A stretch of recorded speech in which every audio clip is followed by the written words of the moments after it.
Hello and welcome to another week of Christian Theologies, Pandemic of Spring 2020 version. Again, I hope you all are well and staying safe. As the semester goes on, please do let me know if I can be of any help or if you need anything. Remember that I'm available through email, and I'm also happy to meet with you through Google Meet. I've also become pretty adept at Zoom, so we have our technological choices if you need anything throughout the semester. Today we're focusing on Muslims and Christians, and the reading that you did had to do mainly with questions related to peace and war, how these true traditions have thought about peace and war, and the historical moment that this comes up in has to do with the Crusades, which we'll talk about. We'll talk about that a little bit, but I'm going to focus more broadly on questions related to scriptural interpretation and theology. Before we get to these questions of war and violence, I'm going to do two other things. First, I'm going to talk just a little about Muslim belief and practice, a little about the history. I assume that for some of you that's something you don't really know much about, and so I wanted to give a little bit of an overview. And then I'm going to tackle a theological question that comes up when we talk about Muslim and Christian relations, which is this question of, do Muslims and Christians worship the same God? The picture here is of a woman named Lucretia Hawkins. She is a professor now at the University of Virginia, I believe, but she was, in 2015, a professor at evangelical Christian college called Wheaton outside of Chicago in Illinois. She's a Christian, and as part of teaching at that college, she had signed a statement of belief. In 2015, she announced on Facebook that she would be wearing the hijab, the Muslim scarf, in solidarity with Muslim women owing to a spike in anti-Muslim sentiment. In her Facebook post, she quoted the Pope and said that Muslims and Christians worship the same God. That statement, as well as her decision to wear the hijab, caused a controversy at Wheaton. Some students and administrators and some alumni were very much offended by the idea that Muslims and Christians worship the same God. They had theological problems with that contention. Other students, faculty, alums, believed she was right, that it was a theologically valid statement.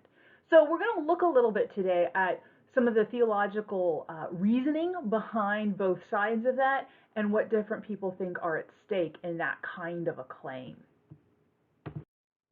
And then, as I said, we'll think a little bit about how Muslims and Christians think about war. But first, some background. Islam begins with the figure of Muhammad, a man who lived in the 7th century mainly. He was born in 570 in what we now call Saudi Arabia, but in Arabia. He was born in a place called Mecca, or in that area, which was a crossroads for trade.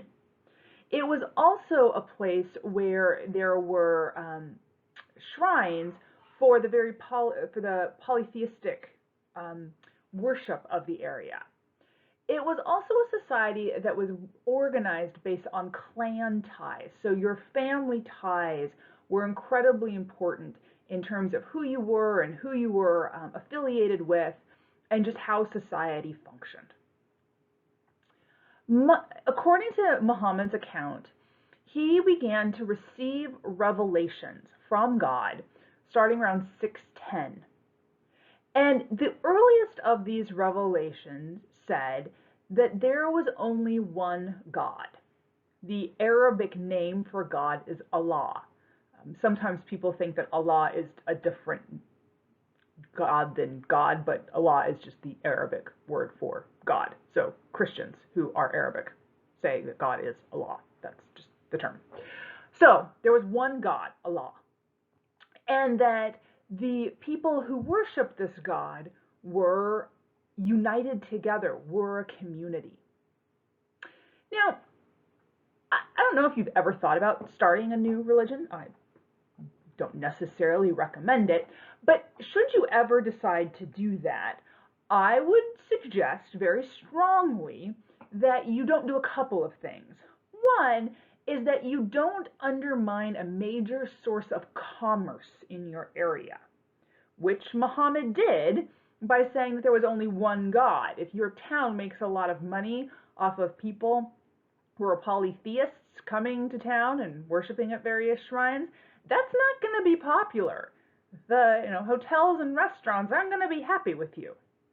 Also, second piece of advice, try not to undermine the major ways society is organized. People get a little bit persnickety about that. And Muhammad did by saying that the central community for people who followed this one God was not their kinfolk, but the other people who followed the one God. Suffice to say, he was not real popular among many people in Mecca. He had some powerful protectors, an uncle, and also his wife, who was older than he was by about 20 years, who had been the wife of a successful merchant who then died.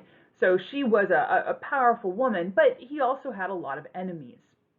In 622, Muhammad left Mecca for Medina, a town I think about 100 miles away. And that was kind of a push-pull. Meccans wanted him out, but the Medinans also wanted him. He had a reputation for being a thoughtful man and a just judge, and they were having some internal problems, and so they invited him to come. Muslims date their calendar from 622, so that's year zero, because in 622 is the year where Muhammad was really able to begin to organize a society on Muslim lines by having both what we would think of today as political and religious control, but those weren't really categories people operated with. Just the ability to help organize society around this vision. In the ensuing years, there were troubles between Mecca and Medina. That's going to be important when we talk about war and violence. There were battles back and forth until in 630, Muhammad went back to Mecca and captured it. And then he died 2 years later in 632 without a named successor. As we'll see in a moment, I'll talk more about this. The revelations that Muhammad received were put together and became the Quran, and I'll talk more about that. That's Q-U, usually apostrophe R-A-N. Another kind of way of understanding how people were supposed to live came in something called the Hadith. These were stories about the life of Muhammad. They didn't occupy the same level of authority as the Quran would, but they were seen as helpful ways to understand how you're to live your life because they were stories about Muhammad, a holy man, and how he lived his life. Muslims also talk about the Sunnah, or the way, which is kind of the way you're supposed to live, this unified way of life that comes from the Hadith, so Hadith that they know are true stories of Muhammad, and give this kind of big picture of how Muslims are to live. So life after Muhammad. Not long after Muhammad's death, there was a split within Islam over the issue of succession. Remember, I said that he died without naming an heir. There's two major groups, and they have some significant differences. I'm not going to talk about all of them. For our purposes, though, what it's important to know is that the major group is the Sunni Muslim population. That's the most that's the majority branch of Muslims in the world. The other group that's major is the Shia, the Shiite Muslims, that are not the majority in most places, with a notable exception of Iran. They have different ideas about succession and who was supposed to be in charge after Muhammad. I think another way of thinking about them that can be useful, although it has obvious limitations, comes from a scholar named Steve Prothero, who talks about them a little bit like Protestants and Catholics. And here's what he means. He talks about the Sunni as more Protestant, in that they're a more stripped down version of Islam when it comes to the material world. They're less interested in things like shrines and um, material uh, things that are part of worship. The Shia, on the other hand, he describes as the more Catholic version of Islam in the sense that there's more room for materiality, shrines and things like that, to be useful in Muslim worship. Both Sunni and Shia have spectrums in terms of being more or less liberal or conservative. That it's not that one is conservative and one is liberal. They both have their own internal distinctions. So it's just useful to know that there are two major types of Muslims. They split shortly after Muhammad's death, and those distinctions are still with us. Islam expanded fairly rapidly after the death of Muhammad, and we'll talk a little bit more about this when we get to the questions of war. But you can see here on the map the rapid expansion of Islam up into Spain. So Islam moves from Saudi Arabia, both north, well, not just north, so it moves north, it moves west, it moves east. And as you can see on this map, it overtakes a lot of places that had been Christian. So it overtakes North Africa, where Augustine had been a bishop. It goes up into Spain. It expands rapidly in really 150 years. I should note that there were some Christians and Jews who actually preferred Muslim rule to the rule of, say, the Byzantine Empire, the empire that took over the eastern part of the Roman Empire. The rule for Muslims was that if you weren't Muslim, but you were Jewish or Christian, what you had to do was to pay a special tax. So you could stay Christian or Muslim, Christian or Jewish, but you had to pay a special tax, which actually in some ways gave Muslims less incentive to convert people because you made more tax money off of Christians. But over time, with a Muslim majority, Christian and Jewish populations decreased in places like North Africa and became Muslim. It didn't happen all at once. It wasn't necessarily forced. It just happened because the culture around them was Muslim. All right. Oh, sorry. I'm in one of those moments where I'm realizing my picture is covering some of my slide. We'll just make it work. All right. When people talk about Muslim belief, they often talk about what are called the 5 pillars of Islam. These come actually not directly from the Quran, but from a hadith, one of those stories about the life of Muhammad, where Muhammad lays out these 5 practices for Muslims. So, 5 major, what they call pillars of Islam. First, the confession of faith. There is no God but Allah, and Muhammad is his prophet. You could say that there is no God but God, and Muhammad is his prophet. What that means for Muslims is that God is one. There's only one God, not a triune God, just one God. And Muhammad is the last prophet. Muhammad is not divine. Muhammad is not like Jesus for Christians. Muhammad is a human being, but is the last prophet, has the last revelation from God. Muslims are expected to give to charity. It's called the zakat. In some places it's an actual tax, but they are expected to give a portion of their wealth to charity. One number I've read is that they're supposed to give 2.5% of their total wealth to charity. You can contrast that with Christians who are supposed to give 10% of their income, and then Christians fight about whether that's gross or net, and that fight would matter significantly more if most Christians were anywhere near giving 10% of either. But 2.5% of total wealth versus 10% of income. They are to make pilgrimage. That's what this picture is. People coming to Mecca. At least once in your life, you're expected, if you are able, to make a pilgrimage to Mecca.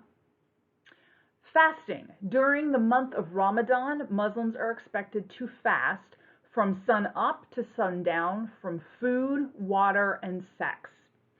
The fast is not incumbent on people who are sick, on pregnant or lactating women, on elderly people, on children. So you're not supposed to fast to the detriment of your health, but you're supposed to fast if you are able. And then finally, which you absolutely can't see there, is prayer 5 times a day. Now, Muslims, like Christians, can pray anytime they want, but there are ritual prayers 5 times a day facing Mecca. I think it's at least worth noting here that some of these practices are things that are going to be much easier in Muslim majority places than in Muslim minority places. Take the fast, for example. A number of years ago, there was a breaking of the fast dinner at Gustavus, and the dinner happened sometime in September, and there was a Muslim student there who was also a soccer player, and he talked about fasting during Ramadan, this month that I should mention Muslims are on a lunar calendar, so Ramadan moves around the calendar. This year, Ramadan fell much in August, and he talks about playing soccer in Minnesota in August when it's quite humid without water. Now, I don't know this for sure, but I'm just going to imagine that in, say, Indonesia, everybody just doesn't play soccer until sundown, right? If you have a Muslim majority country, you can just do these things together. But when you're in a Muslim minority country, it becomes a lot harder. Same thing with prayers, right? Muslims have to figure out how to do their prayer in a situation where not everybody is taking those breaks for prayer.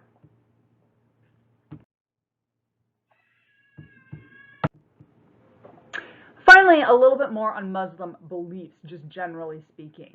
So we've talked about faith in God, one God, and for Muslims, one of the greatest sins you can commit is something they call shirk, or associating something with God that is not God. That's one of the major Muslim problems with Christianity, the association of a human being, Jesus, with God. Muslims believe in the unseen, angels. They believe in God's messengers. Again, remember that they believe that Muhammad is the final prophet, but they believe that there were other prophets. They believe Abraham was a prophet, and Moses, and Jesus. And what they claim about these prophets is not that they were wrong, but their messages were misinterpreted by their followers. So for example, with Jesus, whom Muslims revere, they claim that the problem was that his followers claimed he was divine, not that Jesus ever would have done that. They have faith in God's holy books. Again, the Bible, they think, insofar as it is uncorrupted, is a holy book. For Muslims, of course, the ultimate holy book is the Quran, which they see as divine revelation in the original Arabic. So the Quran is the revelation of God in the original Arabic. Once you translate it, they still think that it is something you can read, but they don't think it has the same status because they recognize that translation is always interpretation, so you're changing it slightly when you interpret. If this is helpful, I think it's useful to think about it this way. The Quran for Muslims is revelation in much the same sense that Jesus is for Christians. So for Christians, Jesus is the revelation of God. You want to know how God is? Well, you look at Jesus. The Quran operates in much the same way in Islam. It's not a Bible to Quran comparison necessarily, but more of a Jesus to Quran comparison. And then finally, Muslims believe in the day of resurrection and judgment. So like Christians, there is an afterlife to which people go based on God's judgment of their works on earth. That last part is not the same necessarily for all Christians, but for Muslims there is a judgment based on whether or not you submitted to God and what God required of you.